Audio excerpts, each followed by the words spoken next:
নমস্কার। আজকে 17 আগস্ট 2025 রবিবার। সারাটা দিন কেমন যাবে দৈনন্দিন অনুযায়ী সারাদিনে চলুন তাহলে জেনে নিন আপনার রাশি কি বলছে। অবশ্যই তার আগে বলি আর কি, আমার এই প্রোগ্রাম যদি আপনাদের ভালো লাগে অবশ্যই শেয়ার লাইক দয়া করে করবেন। মেষ রাশি, নিজেকে সংযত করুন, রাগ কন্ট্রোলে রাখুন। আজকে গাড়ি কেনার সুখ হতে পারে বা গাড়ি কিনতে হবে। বৃষ রাশি, মন অস্থির থাকবে, আত্মসংযম রাখুন, রাগ কন্ট্রোল রাখুন। মিথুন রাশি, মন অশান্ত হবে, সন্তানকে সতর্ক, কথাবার্তায় সতর্কতা। কর্কট রাশি, রাগ ঔদ্ধত্য কন্ট্রোল করুন, নতুন ব্যবসা শুরু করার জন্য ভালো দিন। সিংহ রাশি, মন অশান্ত থাকবে, ব্যবসায় উন্নতি।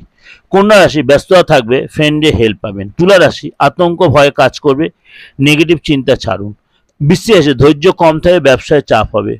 ধনু রাশি, আত্মবিশ্বাস থাকবে, শিক্ষাক্ষেত্রে সফলতা। মকর রাশি, ব্যবসায় লাভ, শিক্ষাক্ষেত্রে সফলতা। কুম্ভ রাশি, পড়াশোনায় রুচি বাড়বে, মান সম্মান বৃদ্ধি হবে। মীন রাশি, মন অস্থির থাকবে, মায়ের শরীরের উপর নজর দিন।